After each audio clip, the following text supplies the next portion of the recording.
Blackstone Publishing presents The Dark Arrow of Time, a scientific novel, by Massimo Villata.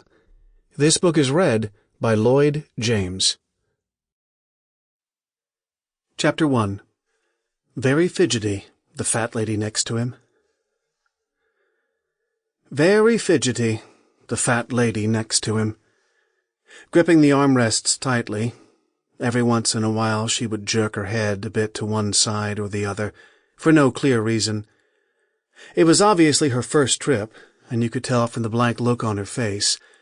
Blank but strained, uncertain. And it was the first time for him, too. It's not that he wasn't afraid. He was just trying to hide it, even from himself. And he was managing pretty well.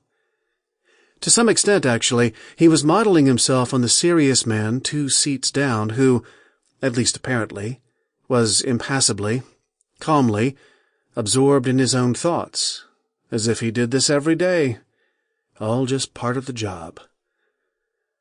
On the other side, a bit farther down, a black man was murmuring some kind of litany, like a subdued propitiatory chant.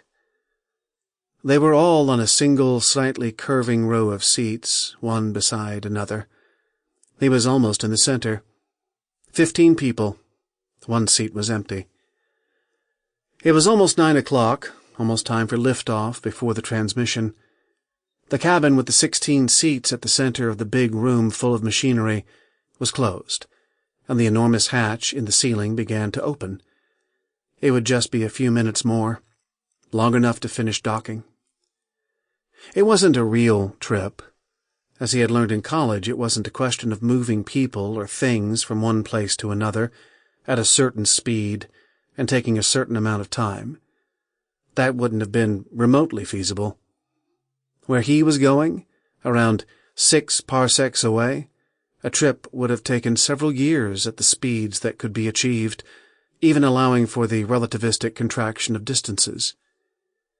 By now, real trips were only used for short distances, inside the solar system or its immediate neighborhood, but even they were about to be made obsolete by the recent advances in the transmission technique, cheaper in terms of energy, though still riskier, relatively speaking. A probability of around 3 per 1,000 of being lost for good in cosmic space, he'd read somewhere.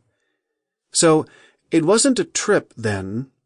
Really, just a hop, skip, and a jump. Skipping a lot of trouble, too. Our common existence is played out in a space-time continuum. Sample complete. Ready to continue?